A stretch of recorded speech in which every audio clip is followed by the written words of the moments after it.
lives is just this constant confusion of people going, you're so excellent, but you're also so lazy. What the hell is going on?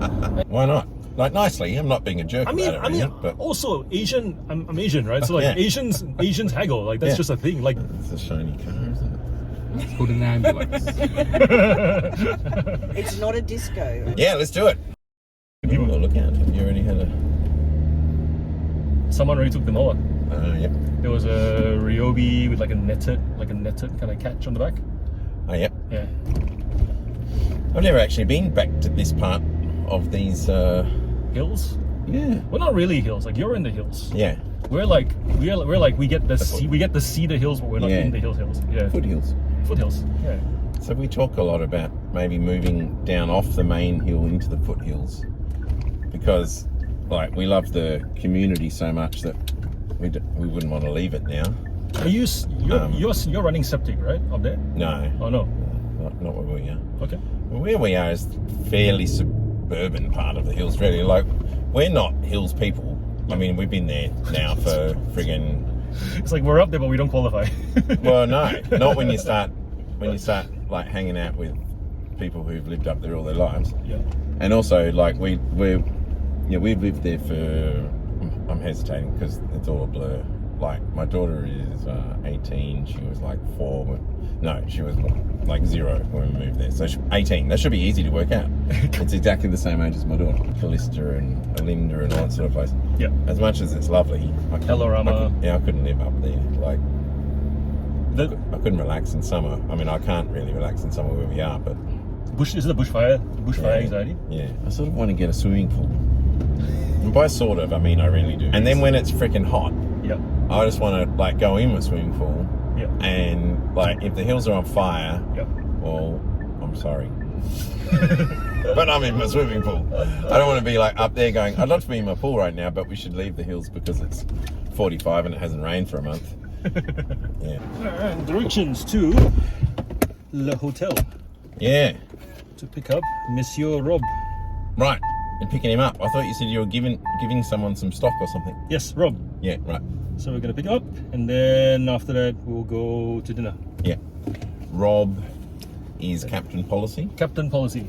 Who is not Captain Op Shop Nerd. No, that's Toby. Different captain. Different captain. Yeah. But you know what? It's okay. Like there hasn't been any. They captain different things, I think. One is in ship. That was the car that we nearly had to drive in. Oh, the white one? Yeah, same as that. Yeah. Arguably, we're in a much more comfortable ride. Yeah. So, cool. Good call. And besides, I don't normally wipe my car or clean my car. It's usually like when the car gets serviced, the dealership just washes the car. Yeah. So then to have a bit of premature motivation to kind of clean the car, that's also a good thing. The reason for the lateness partially was because she came across a hard rubbish pile of like stereo gear. I wonder, including this TIAC amplifier, which I see here is listed for $420, and do you remember when 34 views? Do you remember when TIAC was a cheap brand? Yeah. Like back in the day when you had TIAC in your house, people were like, "Oh, you can't afford Sony," and now TIAC's going for $700 for amps. Crazy. But this one doesn't look like new, I don't think. Like, it looks like it's old school, but it certainly has a lot of bloody viewers. 34 views in the last 24 hours. But your wife is actively comping for you as well? Yeah, but yes, well, certainly sourcing. That's cool. But she's, she does some comping, but she finds it annoying, so she doesn't. Not the aspect that she enjoys. No, but she knows, like, shit, you know what I mean, like good shit. Because she was always into op shopping and stuff before I ever considered doing this. Like, always. Right, so she's the starting point. Yeah, she was always into op shopping, and we always got stuff from op shops, for ourselves. Yep. Not like everything we wear or anything, but like the odd piece of clothing, something cool that she found or whatever.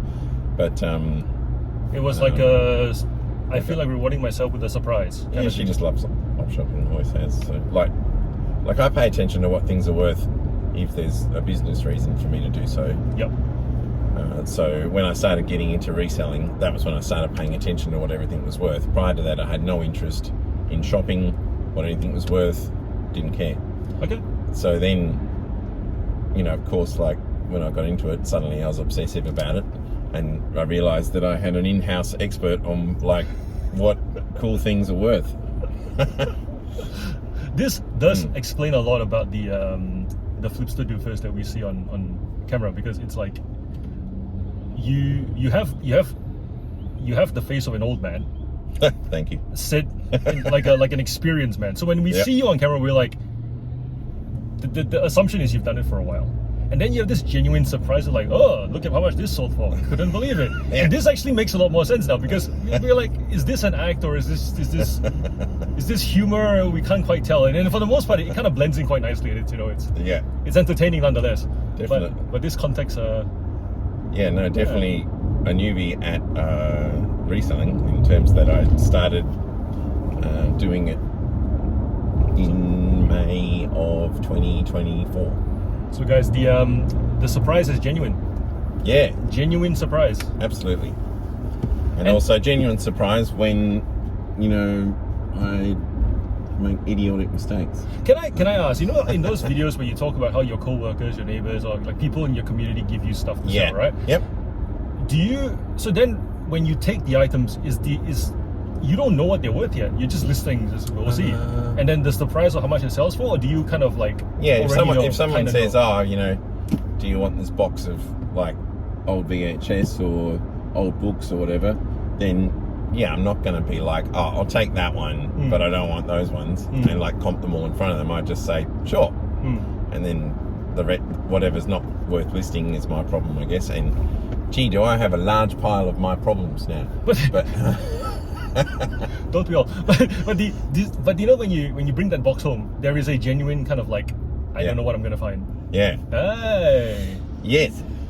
It's not boring for you yet. No. That's awesome. So the fun never stops, because one thing I found out pretty quickly is that it's very easy to get a lot of stock that isn't necessarily all the best stock, but some of it is awesome. Yep. And you know, through a combination of, especially the first 6 months or so, when I was sort of suddenly very enthusiastic and also very green about, like, you know, which things you should even bother with and whatnot. Yep. And then the fact that there's just a lot of stuff and situations like that we just talked about, where people give you stuff and you don't want to be all like, you know, looking a gift horse in the mouth kind of thing. Yep. I now have like a major death pile storage problem that started out bad very quickly and has only got worse.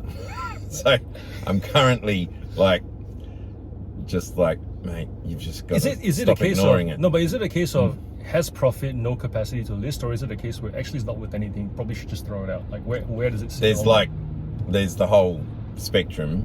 I have divided off a bunch of stuff that I know I'm not going to sell. Yep. But I still haven't actually got rid of it, so it's sort of taking up a portion of the shed. Yep. But that'll happen soon.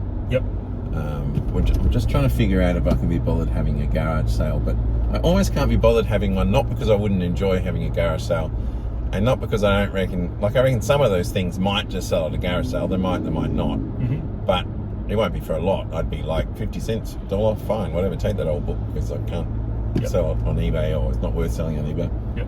But it's almost all the other stuff that is making me not think like, no, I don't ever want to have a garage sale, because then I would have to like actively get across some of the stuff. Like, I literally have stuff in there that I think is great, I just don't know about it yet, like heaps. And in fact, right now I can't find a book that I've sold, which is happening too much at the moment. Is actually stressing me out. And in the process of wasting so much time in the last 24 hours or so looking for this book, I have actually found boxes of stuff with gold in it, Jerry. Gold that I'd forgotten all about. Yep. Yeah.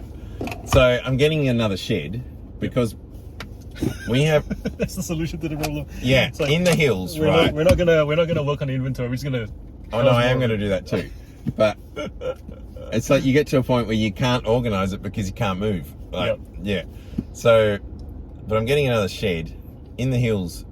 Like, we don't have big houses. We have like You got lots of land though. we have little houses with a big block of land, and then we just keep putting up sheds.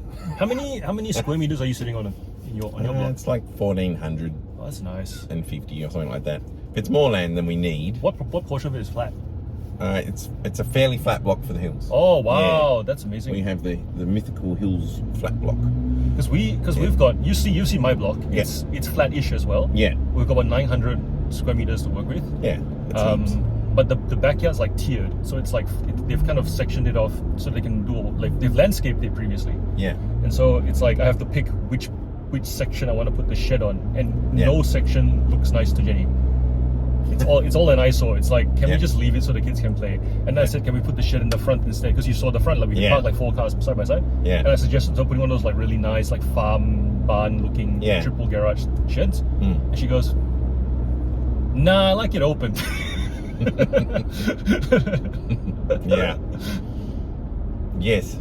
So yes, you have space to put up sheds. Yes. Oh yeah, we've already got sheds, but I need another one. So we the house is like a 4-bedroom house, but it's a modest size 4-bedroom house, classic hills, old weatherboard number. Yep. And we put a deck on the front and whatnot, but then it has these 2 sheds next to it, which are like classic old single garage size sheds. Oh wow. But we've turned them into rooms, right? So on the inside they're rooms, and they're right next to each other. And one of them is my office, which I've now filled up with, Is that the one we see you doing? yeah, like that's the hacking? one you see me in, like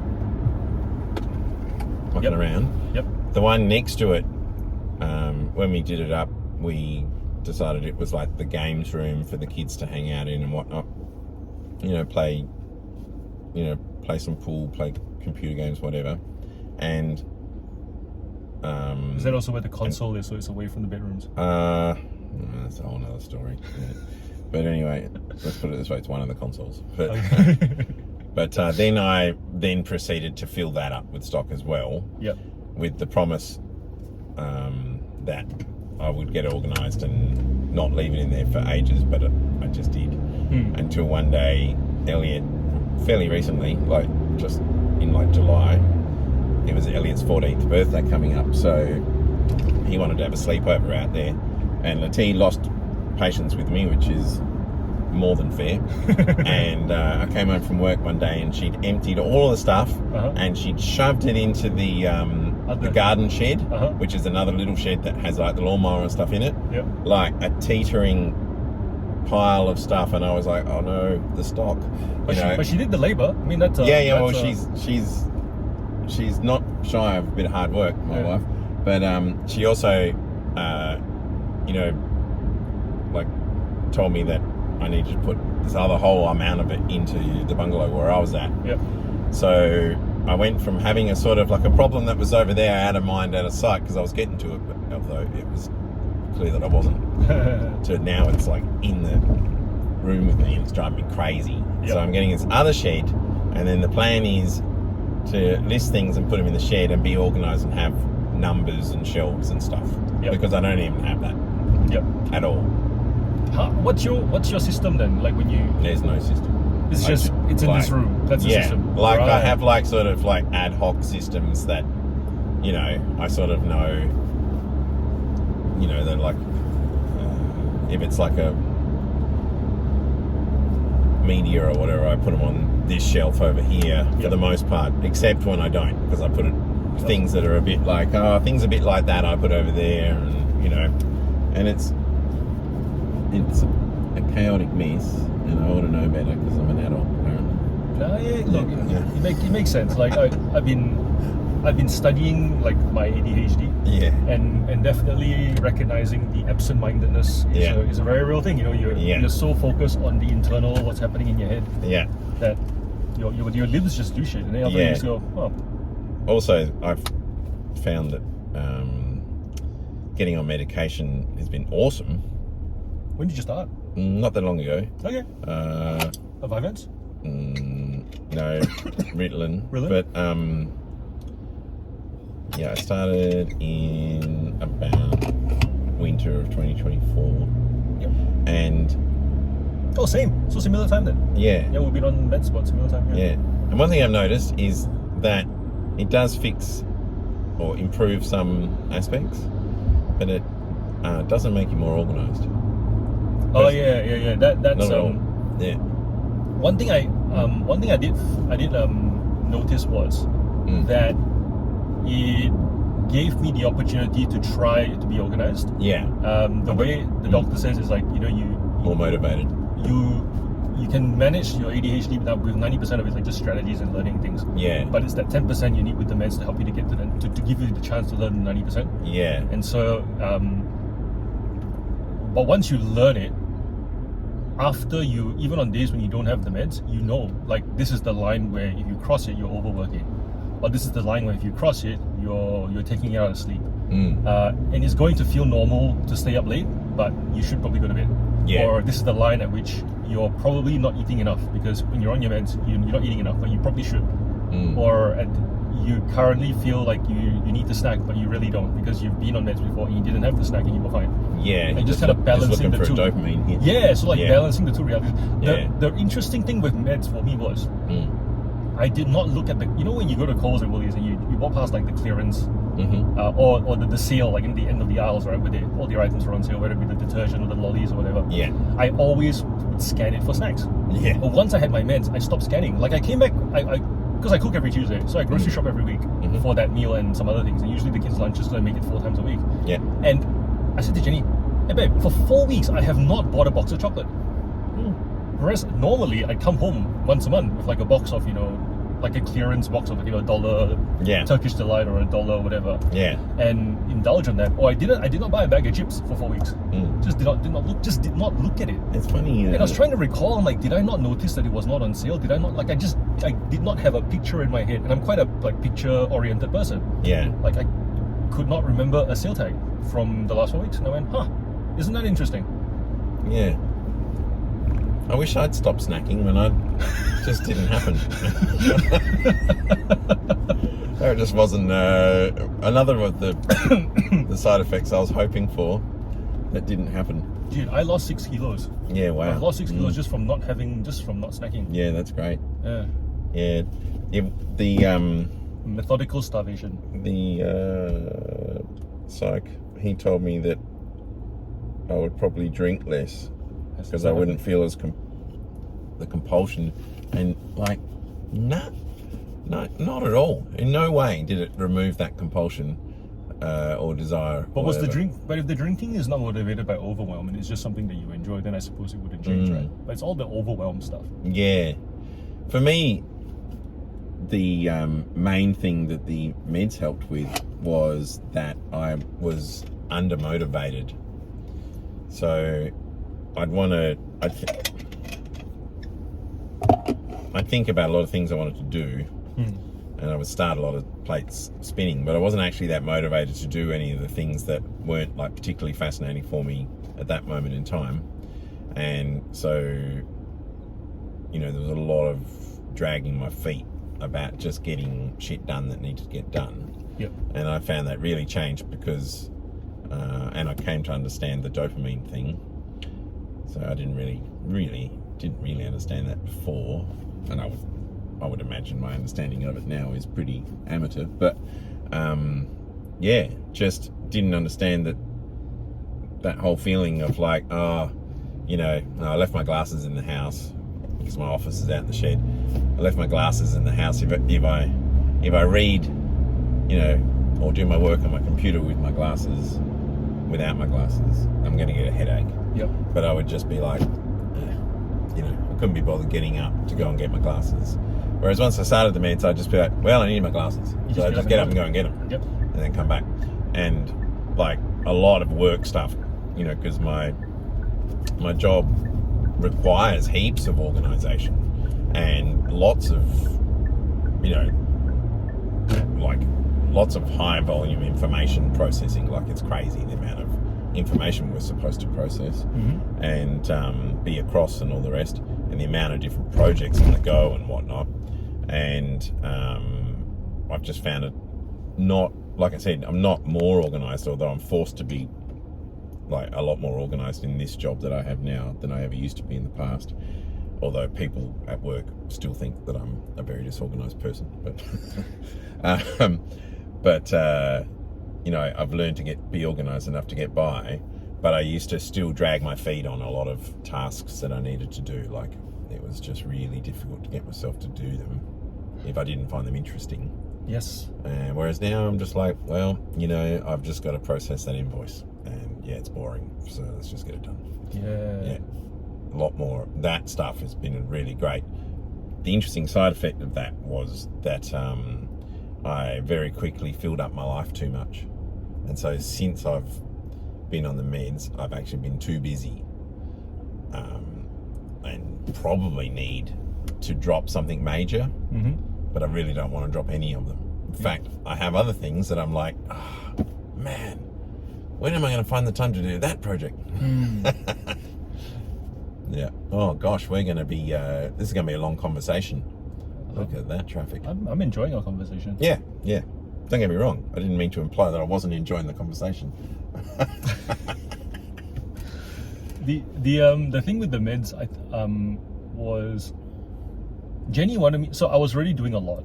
So back when I started the YouTube channel. So I was doing full-time reselling, and then started the YouTube channel. And the fact that I even thought that I had the capacity to start a YouTube channel was insane to me. Did like YouTube, we did lives back in the day, where I would be up at like, the kids would go to bed, and then at 9 o'clock or whatever, I shut the study room door and I just list for 5 hours, and then every half an hour or so, I talk to whoever was in the live and like chit chat and answer questions, and then and a lot of the meaningful hustle community actually came from that. Like, we would work together, and then we realized actually, instead of me on screen just typing away whilst they work or do whatever it is that they're doing in their space, can we like level it up a bit and do it, two-way on Discord? That was like Paul's idea. Like, Discord actually lets you do it two-way. Why are you doing it one way? And so then but I was like, 3 hours, 4 hours on Tuesday and Thursday nights. I think maybe it was Friday nights. And then I was pumping out a video a day as well on top of that. And slept at about 3 most nights. Still woke up, took the kids to school. Realized that if there's a schedule in place, the schedule is like a nice hard stop. So I would still get up, drive the kids to school, and Jenny would say to me things like, this is not normal. And I'm like, I feel fine, I'm driving safe, I didn't get into any accidents, I was perfectly present. At least that's how I felt. And then later I realized that I was definitely like letting things slide. Emotionally, I was a little bit edgy. Like, I didn't have I could still talk to my kids, but I was rushing it still, even though I thought, I'm not yelling at them to stop. I'm still having a conversation, but it definitely felt like I was still impatient. And then now that I'm on my meds, and now that I don't do lives anymore, and I put out a video a week, and Discord is very much it's matured now. Like, the members help each other out. I'm merely just there, like, overseeing it, managing it, and like with Rob and Jonas, and it's this kind of the less is more. Yeah. And Jenny's just like, do you see it now? And I go, yeah, I do. I actually do see it, because now we're having these meltdowns at home with my kids, and I'm not trying to rush it through. There's this slowness. Yeah. You talk first, no, you talk next, and you talk next, and then mommy can talk, and then I will talk, and then we're all good, and we reconnect. And it's like, there isn't, the volume doesn't go up at all. Yeah. And that would never have happened before meds. Yeah. You know what I mean? And then so, like, just to kind of free up bandwidth to register this new experience. And I think because we're so driven with the ADHD to keep doing things, if we're not on meds, we think that we're engaged because we do pay attention. Like, we think we notice everything, but we only notice everything within the thing that we're doing. And there are all these little gaps that where those interests don't overlap, and they just fall by the wayside. Yeah. For 5 years we've had a gardener. We paid a gardener to mow our lawns and do whatever maintenance we needed. And I only took it back after I had my meds, because I discovered that you have lawnmower skins that connect to batteries. Yeah. And we picked up an Ozito like skin from a garage sale that was brand new for $15. Yeah. And then I said to Jenny, I'm like,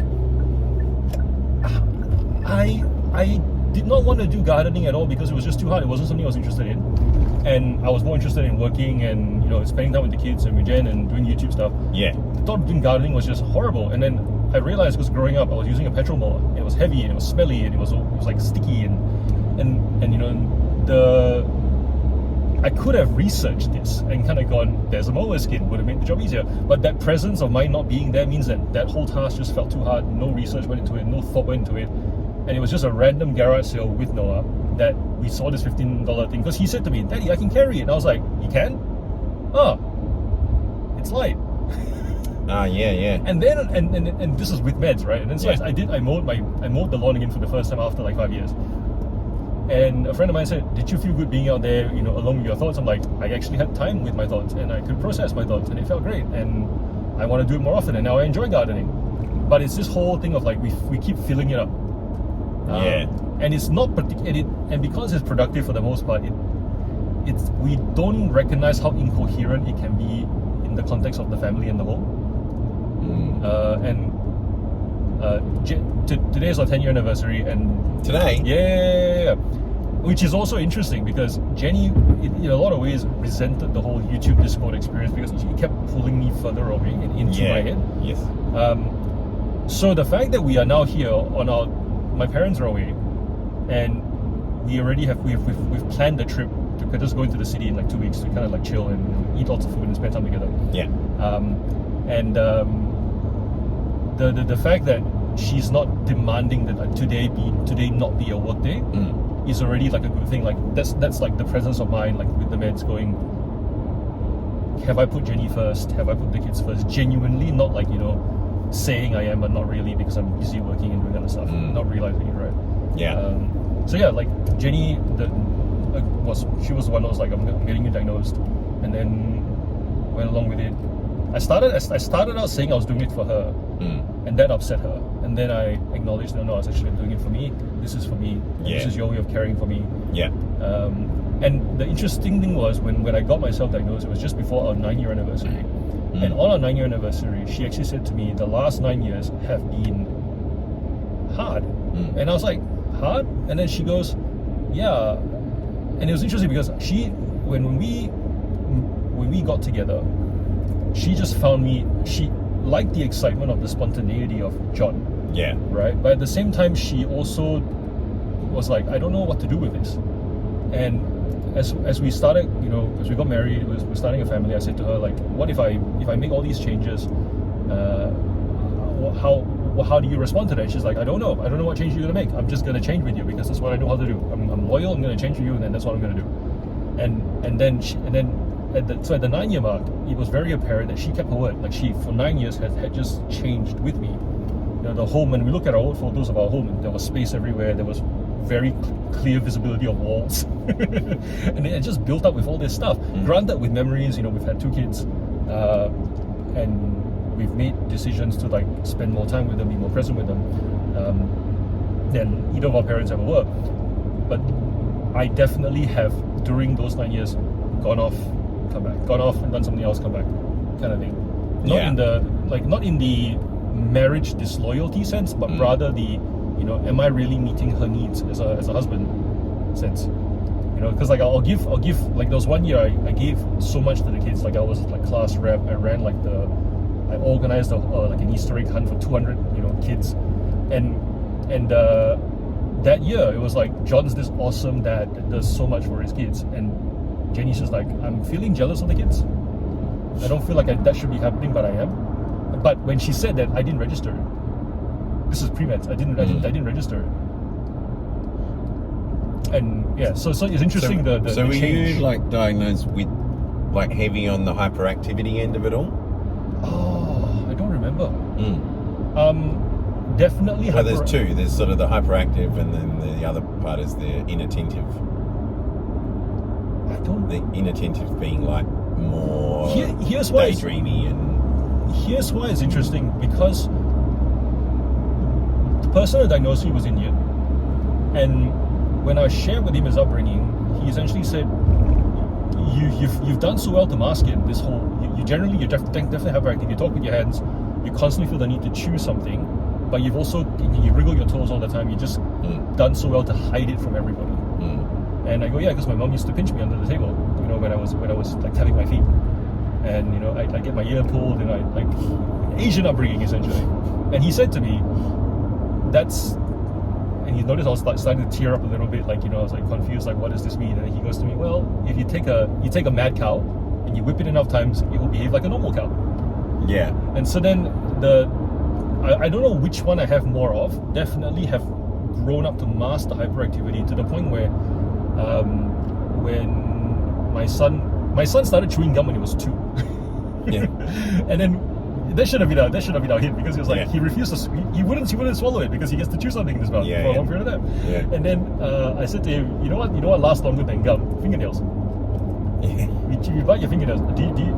Yes, chronically. Yeah, because you just gnaw it in your mouth for hours, and then that thing never wears out, right? Yeah. And just like finally labeling all these behaviors. That clearly serve the purpose, right? It's not because it's not because I enjoy an unhygienic habit. It's because it serves a real purpose of regulating thought and emotion and whatnot. Yes.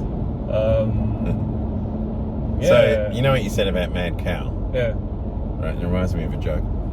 Okay. Lighten up the mood. Let's go. There's 2 cows standing in a field. Yep. And one cow says to the other cow, "It's a bit of a worry, this mad cow disease."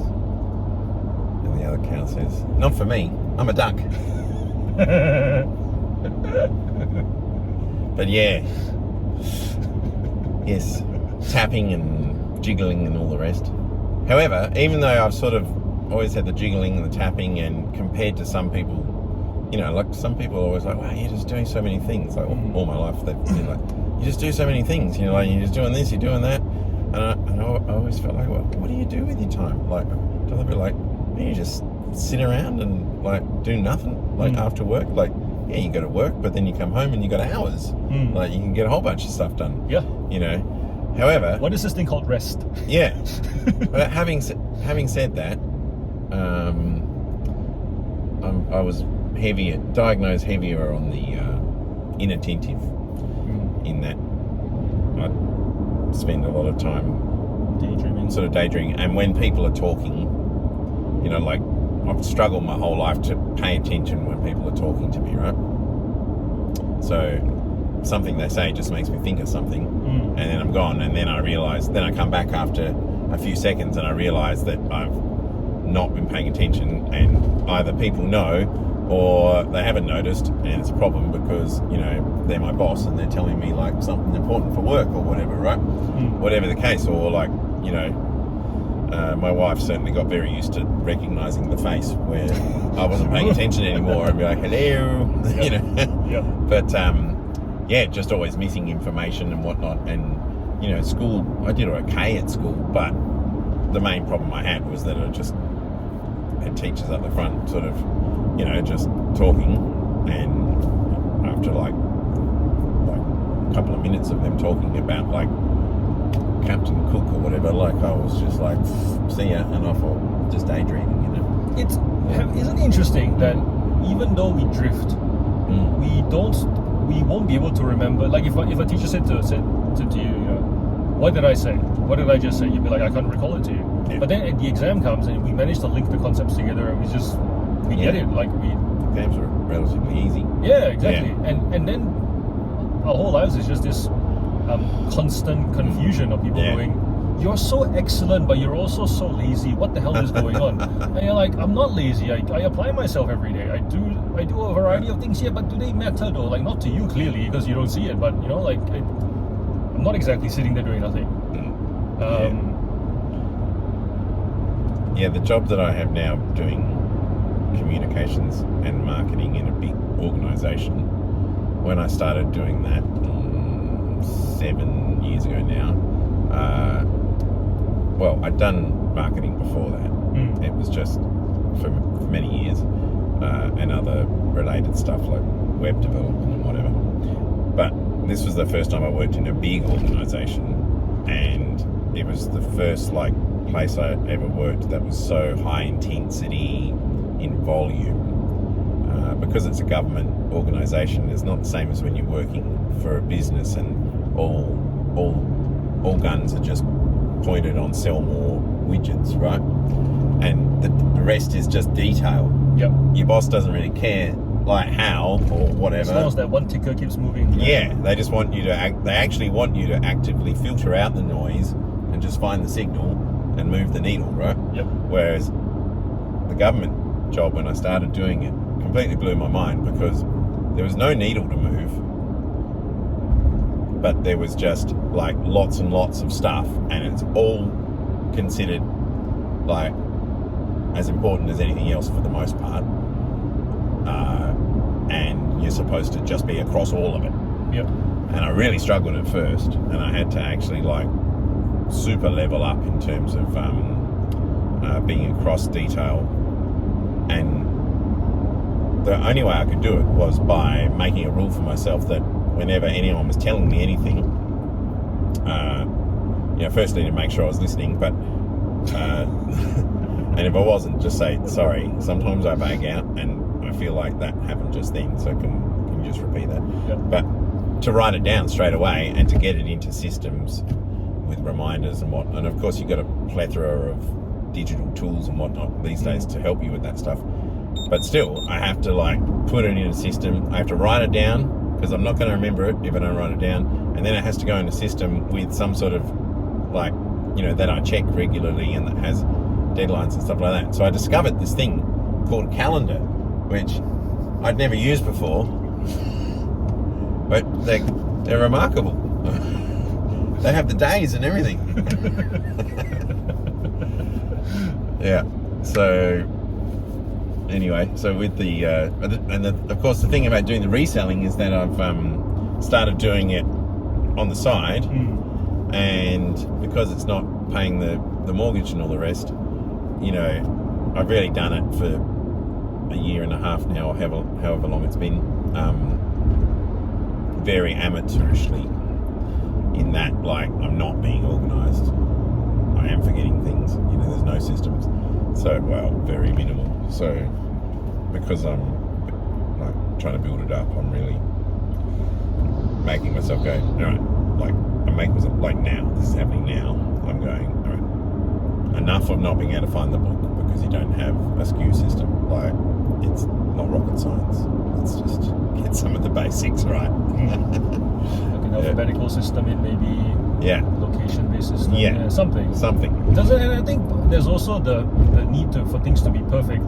I remember, and for everybody else who's listening to this, like, we think that we fixate over like the simplest things, and like it's just like, why does the color of the spoon matter, or why does the size of the plates matter when you're serving it? Like all of these things, we definitely have that perfection paralysis kind of happening. I remember when I quit my job because I was bullied in my place of work, my last place of work, and you're bullied, sorry. Yeah. Oh. And had a manager who essentially, for lack of a better word, she was a known micromanager, and they had to rezone her branch so that she would reapply for her job that she knew she would never get back, and then she left. Yeah. So it was that kind of a situation. She got managed out. Pretty much. And she, during team meetings in the morning, she would say things like, I need my numbers to go up, as opposed to we need to get our numbers to go up. It was that kind of situation. And so there was this understanding in the branch where she would take turns to kind of assert her reign by, like, today she's gonna this person and this person, and we just used to joke, so it's your turn. But this time I was working in a different branch. I didn't want she offered me a full-time job. I didn't want to take it. This was back when I was working I was in uni, working there part-time, but essentially doing the full-timer's job of like the bankers, writing some small loans and things like that. And when she offered me the full-time job, I didn't want it because I knew that I'd be stuck there. Yeah. And so then I took a job across the street with another manager who I knew would allow me to, if I said to him I want to learn this course on insurance, he'd be like, yep, sign it, go. The more you do, the less I do. That was his approach. Yeah. And I think she took that personally, because then what happened was they closed the one that I went to eventually because they were too close together. And then they obviously plonked me back there. And for, I think it was like 6 months, she was just we don't do that this way here. That's not how we do that here. And eventually she got HR involved, and I had to go get a lawyer. And then the lawyer was like, well, this is a very clear case of bullying. But if you fight it, she's gonna find something else. But it's also a very clear situation where you can actually get out of it. So if you just kind of persist with it, work as many days as you can, try and build up your savings, and then one day she will have to force you to close the loop. So she gave me a stat deck that essentially, if I signed it, said that I did all the things that she said I did, and I wouldn't do it again, which was not true. And so then so they said to me, all right, look, she's asking you to sign this thing to cover her ass. Very normal. The things that she says you've done in this thing, or suggests you've done in this thing, are all in her head. When she finally tells you that she needs it to be signed because HR doesn't want like an unsigned stat deck floating around in the ether, you just tell her, look, I can't sign this thing until I seek legal advice. I've been working so many days. That was the strategy. Work as many days as you can, take all the weekend shifts, so that you can then genuinely say, I've been working so much, I haven't had the time to go and see a lawyer. I really need the time. Predictably, she'll give you a day off, and on that day you go and resign. So that was the strategy, and that bought me another 2 months of work. On that day, you go and resign? Yep. Oh. And then, but because she has painted you to be such a threat, and you've worked for, and this thing has been like lingering for 2 months now already, this problem that she's created, and by the way, when I got in, she got me investigated, right? When I ended up going to investigation, nothing. I was like, you guys already green-lighted all of this stuff that she's already pointing out. Like, none of this stuff is actually off the books. But they needed to, because they opened it, they had to close the box, right? Yeah. Typical corporate stuff. And so then, it was to the point where they were like, all right, we need you to clear out, we need you to like wipe your phone. Is that okay? I'm like, yeah, sure, I'll wipe it right now. Like, I've got no issues with this. Like, why are we doing this? So then, it was one of those situations where the lawyers were really clever about it. They kind of game planned it for me. They were also friends. They were clients from the previous branch that I was at, and because they had known me personally, they were like, "This is bullshit. Like, we'll got you. Don't. We're not gonna bill you for this. Like, we just want to help you out." So what they said would happen actually happened. I worked as many days as I could. I finally said I cannot sign this thing unless I have spoken to the lawyer, because I think I played dumb. Like, if you sign it but you do it falsely, isn't that perjury? And I think that's jail, right? I'm a law student. I know that shit. Yeah. But I had to kind of like, I don't want to risk that. And then no manager's gonna go, no, you have to sign it right now. Like, okay, you can have legal time to go see a lawyer. So then she goes to her office and pretends to make a phone call, and then she comes and goes, you can have tomorrow off. And the next day I come out and sign. And because this problem had been stretched out, right? It was essentially instant release. You get paid out your 4 weeks notice, and you get your bonus paid out, whatever. So then I essentially walked away with a fairly decent chunk of savings before I became a mortgage broker, which is when I realized what you did next. for about 7 years, which is when I realized just how much we fixate on things, because we go to an office, we've got the table there, and it's like it's all set up for you. You do work this way, but then I'd be waking up in the morning going, I need to buy folders. I go to Officeworks. Which folders do I use? Which pen writes better? Do I like this laptop better? I went through so many laptops and phones to try to figure out what I enjoyed working with daily. It's all so dumb when you say it out loud, but especially now that I'm on meds. But like before, it was just like it was actually easier in a job when it was just you do it this way. Oh, right. Like, this yeah. is the stationery. Like, I obsessed over stationery to the point where it just like, I would buy filing cabinets, right? And then I put them in my office. And the fact that the filing cabinets, the sheet didn't line up, they're both the same capacity. Yeah. But the measurement was like off by a mil. Yeah. And I'd just be like, this is dumb. And that would bother me. Oh, really? That would bother me.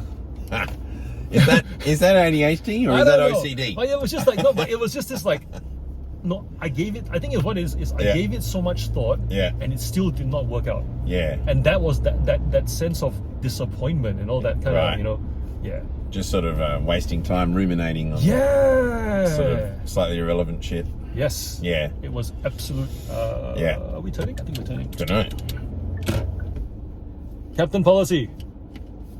Ring a ring ring. Do I just park next to the Nike sign? I think there's a I see places I can stop. I don't know where to stop here. Which vehicle are you in? I'm in a silver Ute with a hardtop. There's a pedestrian. Yeah. There's a pedestrian crossing here that says DFO bus. Did you run them over? Why No. did you run them over? There's an overhead bridge that's directly above Yeah. me. Am I getting closer to Yeah. you or further away from you? Oh, I see you. Can I say you look like you're in fantastic shape? Thank you. That's what I'm here for. Been training all this time for this. That Run them over. that Hit them all. that meaningful hustle T-shirt will look amazing on you. Oh, you chose the wrong place to keep going. Also, all of this stuff. We are recording all of this, by the way. We've had the camera running for like Oh, the. Jesus, Brian. So you got my voice saying, run them over, run them over. Run him Yeah. over, run him over. Evidence. And me saying you look sexy in a meaningful hustle T-shirt. Oh, that's inappropriate, Jonathan. I know. I'll show some ankle. Where is this person? Oh, there we are. How's that go? I'll just jump in here. Hello. Hey, mate. Greetings. Lovely to meet you in the flesh. And to you. Hey, man. Hey, I'm How are you? Seamus. Let's good, put thank you. the next spot in. Sorry for videoing you then, but he told me I had to. I mean, I'll sign the model release. Yeah. Not the first time. It Yeah. is. You hopped into a car with two YouTubers. Like, what do you expect? You're just like it in a GoPro. So One very Slap lazy. my chest. One very lazy YouTuber who hasn't really done anything. But Oh, I should have gotten You're- a child seat. That's a shame. Removing the child seat in this car is the worst. So that was effort I put in just for you. So it's there for life. It's been there for a while. didn't you say something about getting stock or dropping off stock or Yeah, something? that box there is for you. There's a little thank you card in there for you as well. No problem. Look, don't cry when you read the note. But it'll be good for the camera, I mean. I didn't say that, kids. Cut that out. Did I see something about you driving from somewhere else? No, he's from WA. I flew here. Oh, you flew from I WA? flew from Western Australia. Wow. Yeah. On Virgin Australia, they have a fantastic, beautiful lounge, both here in Melbourne as well as Perth. Are you from Perth? I am from Perth, yes. Beautiful place, Perth. Should I read it out loud? No. Please don't. Anywho, that's for you. No, you're welcome. And how do they react if you haggle? I mean, it depends on your relationship. Yeah. Like, I was the gonna say Vault the same card, thing, yeah. It's a payment method, so I don't really mind that. Yeah. They just want to move the stock really. So like the like that jacket over there was $10. That's all right. Yeah. Haggle down from 15. Paid with a Vault card, so technically only cost me $7.50. Ah, so you will haggle at an op shop? If there is a relationship to haggle. Yeah. Yes. I do. it's- I haggle. Why not? Like nicely. I'm not being a jerk I about mean, it or anything, but also Asian. I'm Asian, right? So like Yeah. Asians haggle. Like that's Yeah. just a thing. Like if you go to an Asian night market and you don't haggle, it's weird. yeah.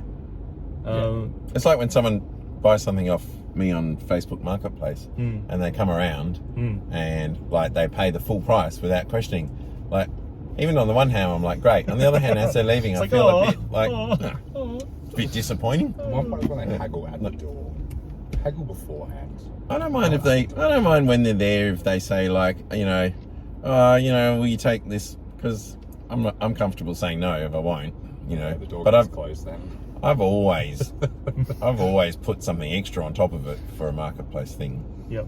You know. The one that I don't, the one that I get annoyed with though is when they deliberately come with less cash, so they cannot make asking I've price. only got this. On I've me. only got some like yeah, okay, Yeah. sorry, Okay. you like I don't think, even if it's an amount that I'm willing to take, Yeah, because they were presumptuous, I'd want them to and drive it's home. also that's a bit dishonest. Isn't Yeah, I it? also want them to just drive home. Yeah. And I've made one guy came for a guitar and he was just like, it was Yeah. 300. He goes, oh, I've only got 250 on me. Nice. And then try. and then he did the thing was, let me go and check in the car. I'm like, there is nothing in the car. I know there is nothing in the car. But there is another 50 in your right hand pocket. So you just are you? Yeah. And Do then you he- have a little printout with the and then- nearest ATM? And I don't think and because he didn't understand my intentions, right? He kept going, yeah, but I've driven from so far away. All the more reason I want you to drive home. I'm doing this with you today. Yeah. And as usual, John is not using an indicator, so that's classic Asian driving. No, it's because it interferes with the audio of the person. All right, fine. You know what?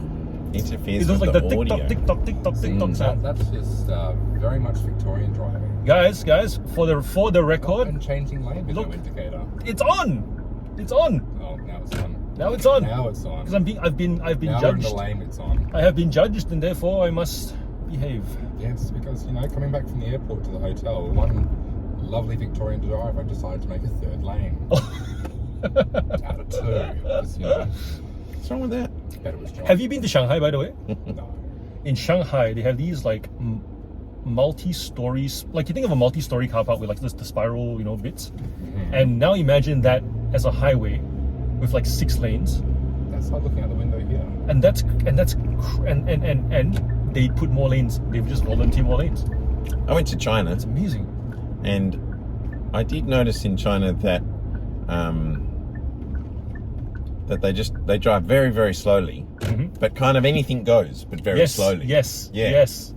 And it kind of made sense because without, I mean, this is I feel like I'm on dangerous territory here, but No. like- Nothing you say will let nothing you say Yeah. offend me in this like white Australians of a Yes. certain era, especially, like of a certain age, Yep. have noticed that like we drive different or grew up driving different to Okay. how Asians drive, Okay. because like I feel like we just go fast and straight, and it's sort of like the rules, so it's fine. Yep. Whereas you don't do any of this slow sort of meandering across Yep. like lanes and things like that without considering how fast someone's coming up behind you and whatnot, and it causes a bit of friction on the Australian roads, doesn't it? Yes. And yet by when the I way, was in China, I was like, this is the pace. that's how they do it. Yeah. They do it slowly, but like anything goes. and that actually does explain a Yeah. lot of the the Asian aunties that you see, like they're driving like really close to the wheel and they're just constantly scanning, and you just want to tell them like, Yeah. auntie, it's okay. It's not 360. It doesn't Yeah. happen here. Here you just stay in your lane. You can do Yeah. the speed limit, and you'll be fine. Yeah. Unless you're driving back from the airport in Victoria. And then I was driving in Germany once, Yep. and man, they're like next level to the sort of, let's call it the White Australia way of driving, the White Australia policy, Wait, what am I doing? Oh. which is sort of like, This is not helping my case at all. no, the What did you do just then, John? man, if you didn't- I changed lanes across solid lines. I'm sorry. he was just working out what you're doing like that. So my way of driving was mocked by the Germans over there, or more like raged against. They were honking the horn really aggressively at me Because they want to drive straight and because they fast. you just do things the way you do them and you don't deviate, and that makes You're it that safe. person who goes go-karting with the rest of the guys and you ruin everyone's line essentially. Oh yeah. Like I should actually like what's the word? Validate? No, it's not the word I'm looking for. Anyway, in the absence of the word that I'm looking for, I should say that under no circumstances am I claiming to be anything other than somebody who drives too fast and erratically. Yeah. And it's a bit of a miracle I still have a license, to be honest. All I can say is, unfortunately, in Western Australia, we do have the inability sometimes to merge.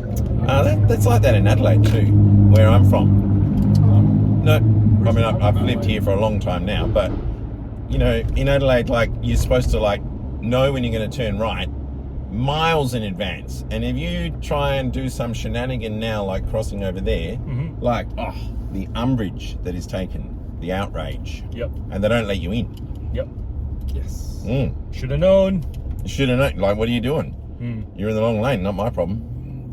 Yeah. Whereas here, it's all sort of more like, I'm coming in, so you better not bang into me. It's funny you say that, because when I heard the other side of that story, because it's a lot easier to migrate to Adelaide, and then eventually once you get your PR, then you go to Melbourne, where Malaysians want to end up with the good unis and whatever else, or Sydney. And so then they would go to Adelaide and they'd say the same thing. They'd be like, people don't like us here. They just don't like it when you like try and change lanes. Yeah. Lane changing is frowned upon in Adelaide. How insightful. And there's no concept, although I think the concept is getting a bit lost in Melbourne too now, but there's no concept of right lane being for faster driving. Oh yeah. It's just like two cars in a 2-lane thing, both going at 59 k's an hour in a 60 zone. Like that was almost the main reason I moved to Melbourne, because Well, that's tame at least. 59 and a 60. I use so So on the way to the airport, there was 2 vehicles on the freeway doing 90 k's an hour in a 110 zone. Yeah. Left and right lane. And did not want to move, did not want to make any effort at all to let anyone else in. It is my lane. I cannot see anything else. Did they have South Australian plates? No, they did not have West Australian plates.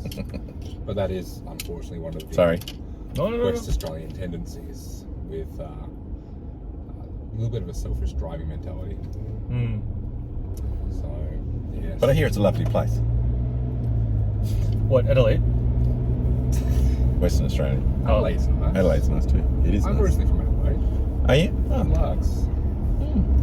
Yeah. So I was doing that because the if you make if you make a distinct noise of a lower volume, something with the iPhone might just picks that up instead, and then it fair enough. It rebalances everything. Yeah. So sorry, that wasn't me saying don't fidget. That was me saying I'm very used to people saying fidget without tapping the. I am very used to I'm people surprised you didn't saying go through stop that, John. fidgeting. It's It's super Western annoying. Australia. We would have. Man, it's been a long time since I've been in North Melbourne. Are we actually there yet? We are, right? That's North I think Melbourne. we're getting there. Yeah. I don't know where I'm going, so I'm probably being taken to some hostel warehouse and No. Have your organs harvested. This video will remain child friendly. our kids in Although Budapest. We're gonna you take could argue, child friendly or not, that it's like We're taking- it's verged on the racist when it comes to driving. We're taking Charlie to Candy Mountain. Candy Mountain. Candy Mountain, Charlie. What's that? Charlie. Yes. So many stickers everywhere. Oh, this is because the kids are here, and the kids sticker stuff. If you ever find yourself wondering what being a parent is like, it's just accepting the fact that kids are going to sticker things, and It's better than to do that, so you know where it's going to be. Then yeah, not knowing where and the just stickers are. just accepting that, you know what, it's part of the deal, and Just make sure you get the right stickers that come off easily. even if they don't, I've already accepted that I don't get to have nice things until they work a job that pays them like 15,000 a year. Because then I think they'll really understand, the value of things, because they'll probably have to pay for a phone or pay for like a computer or like a nice pair of shoes. Yeah. But until then, it's just like, op shop furniture. Our dining table was $30. It's one of those like 10-seater extendable, old school wooden dining tables. Yeah. Because the dad made the mistake of being overly keen to sell. He sold the chairs before without the table, and then his wife was like, "Who's gonna buy the table now?" And he's like, "Oh." So it's just letting go. See, that's one thing I think you can haggle with in an op shop with no relationship at all. Is Furniture. The furniture. Yeah. It's like with a normal furniture store or a normal sort of white goods store, you can haggle for that sort of stuff. So, the larger sort of ticket items, I definitely think you can, have a chat with them about it, because it's taking up large amounts of floor space for them. I thought the rule was you could haggle about all of it. Oh, we're here already. Yeah, it's plenty of parking. It's much more of a kind of. Is that Ryland? There's more anger in him, and is accordingly quite hilarious. Ryland is trying to work out the parking sign like it's, Is this the duck man? Yes, this is the duck in a man. foreign language. You're gonna have to help me with names and faces tonight, because No, man, you just say, "Hi, how are you? My name's Doof." Yeah. My name's Rob. We are here. Alcoholic. All right, that's where we're going, right? I've been child locked in. Help! She's staring at us. Help! I'm being kidnapped. You want a hug? I've got decent kicks from Woolworths. Dixie kicks too. I like your shoes. Thank you. So we were hiking the other day, but work These- just decided to be. This is what happens when you've got real people jobs, real world jobs. Yeah, I know. Why would I do that? I make you famous. I was in the back of the She's actually been to America with 3 weeks in the States and never been to the convention over there. Just going to regular now.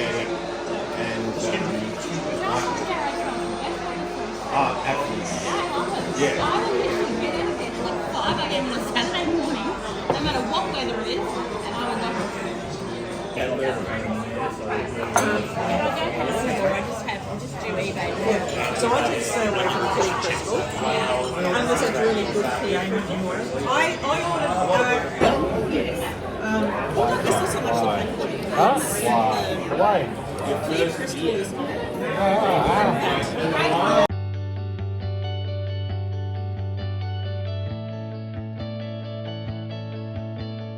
All right, guys. See you in 6 months. I know. How dirty are the seats? No, Jane's car's way dirtier, if I'm honest. Oh. Jane. for the little of it that you can. He only cleaned it because I freaked him out at the last minute. Yeah, he was like, "Oh, we're gonna be going in my like, was it shitbox? Shitbox. Yeah. Yeah. Waiting. I don't have the Volvo, and then you rocked up in the Volvo anyways, and you were late. And I said, it's all right. ADHD. We're all late. We're never ever on I time. meant by the stickers and the I teddies. wasn't late. anyway. No, you weren't late. No, You you were were. late to the picking me up. You said He wasn't 5 late. o'clock. I was Yes, late. we were late to pick you up. I was ready at like 4:59. Yes, you were, and I'm sorry. Are you having trouble there? on time. Do you need some light? Oh, I couldn't find one. Which one's your one, Jane? What's your one called? It's the Hey, look, we're in the the news. Atlantis. The what? What's that? I said we're in the news. Famous. Mm. So, ticking me I, off then. I did not hear which was. No, this will be my first time. This is your first time again. At this pub. I thought Jane, this is your third time now. what's your Oh, hotel to a called? meetup? Yes, no, it is the third time to a meetup. Children. I thought you were asking Children. if this was You the get first around time. Jane? quite a bit. What? What's the name of your hotel? The At Atlantis. the Atlantis. The Said it twice. Atlantic or Atlantis? Atlantis. There is no Atlantis. A-T. Yes, there is. It's opposite the police station. It's not the Atlantis, it's Atlantis. But you guys said the Atlantis. You asked what it was A-T-L-A-N. called. Oh, Atlantis Hotel. God. Not Spencer Street, is it? Yes. Oh, the Spencer Street one. Got it. 300 Spencer Street. Why do you use Apple Maps for? Use Waze. Fucking hell. Ah. You see, now I have to edit that bit out of the video. Oh, we've been fuck, recorded. fuck, If I knew that was happening, I wouldn't have sat front and centre. It's fine behind the chair. Fuck. You know what? This is good. It's great practice for me learning how to beep stuff out. It'll just be this section of like beep beep beep beep beep. Oh, you should know me, John. When I get on camera, just fuck. I'm the opposite. So, I'm the opposite. that Like makes I it just quite effing blind constantly, and then as soon as I roll camera, I'm like, well, that was unpleasant. Gentleman of the realm. Yeah. I've got my professional voice I can do as well, where it's just no expletives and completely just. Yeah. Look, I can be sweet too. I just find myself not swearing I just on don't camera. often It's wanna weird. be. I think it's. I'm like, really? Do you reckon like all these old cassette tapes for $3?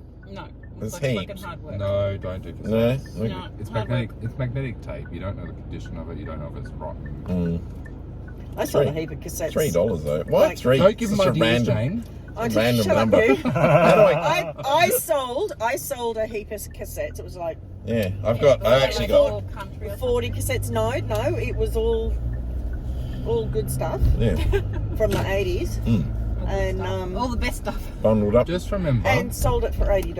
Oh yeah, It's a yeah. recordable media that can be recorded on, so you have to check every single one. No, I'm not Make sure doing it that. doesn't breach any of the In eBay perfect policies. way. So you have to make sure that you have to No, run. these were proper band ones. And These it- weren't recorded And it ones. hasn't got anyone's personal voice, likeness, or anything like that on it. I'm just thinking of playing an hour sort of cassette just so you don't hear a random like fuck at like the 45-minute mark.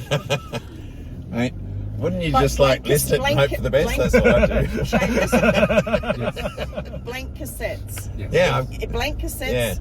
brand new in packaging. Brand new in Seal. packaging. I Yeah. picked some of the bloody tip for Yeah. $5 and sold them for are, $600. Yeah, yeah. Wait, what? Yeah. Like blank media. What, Sealed 600? blank What? media. Sealed blank 600? media sold Yep. beautifully. Yep. Oh. I picked up 4. I have sold a few blank Yesterday. cassettes, but I didn't sell them for 600, or I would remember that. It depends what it is. Yeah. Yeah. What disc. Yeah. Wow. So, Same with brand new. VHS tapes. Yep. Blank VHS. Yeah, I've VHS. got some blank VHS tapes that are just not selling. And then I sold one random obscure blank cassette tape. And I asked the guy, like, why'd you buy it? And he said, I collect blank Yep. cassette Well, there's a tapes. collection And it's an there. obscure brand. Just think of it like Mr. Ziffer and Mr. Silt. Yeah. And I was like, It's a Can bit- you put your pencil in the cassette tape and Wow. wind it for me? It's a shiny car, isn't it? It's called an ambulance. It's not a disco. I just thought it was a party bus. That's fun. Especially in cooling it right now. How's the air conditioning in the ambulance? It was warm before when we were going to the place, so yeah. Mm. Didn't want to say anything. I'm just going to rate you poorly in the Uber app. So you know. No tip. No tip. No tip and 1 star. Totally. Air conditioning. That's Now great. we're just over on the other side of these lights. Okay. At the Atlantis Hotel. The Oh, Atlantis. this is the police. Yeah, that's the romance. After having lived in the hills for what, 100 years? Where? I feel like a tourist every time I'm in Melbourne now. You're on the left here. I'm like, Yeah, wow. so just in behind this set of Do you have cars something here. Believe there me, for you? I can't stop here. Yeah, Just stop there. Sure, you Oh, can. okay. It's only hotel They parking do. in That's there. where our Uber driver stopped. Okay. I'll get out on this side so you don't die in the traffic. It's alright, the police are across the road. Oh, I can't get out. I can't. Oh, sorry. You have to let them out. They're None of all us, child locked. everybody out! They're all child locked. Yeah, I got Everybody out. See you, John. See you, Jay. Bye, David. Nice to meet you. See you, Chelli. Thanks for all the wisdom. Oh yes, good luck with it. See you at the picnic tomorrow. Is it a picnic? Oh, did John not tell you? What's up? No. Have fun. Have fun. What are you talking about? Have fun at the car boot sales. Enjoy your picnic. Are you going to Montana market in the morning or what? I don't think Jane's built for that shit. She's not brutal enough. I think Montana, 7 a.m. Come on. 6. Come on. Pay I $6 will be up at 6 5 a.m. o'clock. It's this one that'll be asleep. Ah. All right, first one Snores. to message the group chat Yeah. wins Okay, I'm a lollipop. What? If you Did you push the tick? I'm coming. if you text me at 5 a.m., I'll meet you there. Bye. Yeah. I know. I kind of wish I was staying in a hotel in the city right now. I That'd know. be fun. I know. Understand why? What's that guy's name? Jesus. No. The not Kimmel, not Fallon, the chubby one, the British one who does the karaoke in the car. Oh, James Gordon. Yeah. Why they do like the car these videos? It's fun. You know, the What? whole, in the car, like you're driving in the car with a bunch of people, you just like banter away. Yeah. John, just to let you know. If I was an Uber driver, I'd that just make white a- line just and make a there's blog out of the police whole thing. Over there. Oh. He's fine. I hope they come and get He's you. not in the. The thing with the listing monster that I like is that it gives you it scrapes the data and gives them a pricing report with comparable comps. I think they said you can limit the number of options they can pick from. That way I don't have to be like, Yeah. if you have 100 to pick from, which one do you pick? Yeah, That's right. you can just give them go pick the middle one, and that's Yeah. fine. You already know it's already been narrowed down. Main thing is consistency. That's the main thing that you want to have, and yeah, making it value your time. So if you don't value your time, then you're decreasing your profit margins. Nice to meet you, Rob. Nice to meet you too. Thank you very much, John, for your assistance, and thank you for organising this wonderful evening. Next time, everyone. Did you See you enjoy in it? 6 months. Did you enjoy it? I did. Good. Especially having to let myself out the vehicle. Sorry. Haven't done this one before. It's a new car, but it's an old car. Dear Mum, thankfully I was able to escape. Thankfully, I was able to escape from the See you guys. See you, mate. See you. It's been interesting, you know, building a community online. And, Yeah. And what's the word? Recognizing that you still need to put in the work physically to make it mean something. Yeah.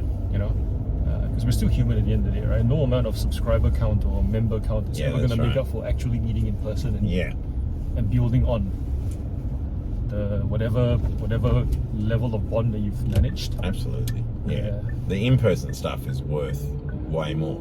Yeah. It's amazing that someone would just, you know, jump on a plane in order to do that. That they would just be like, you know what, the in-person stuff is worth so much more to me than I'm going to do that. Yeah, I'm definitely encouraged.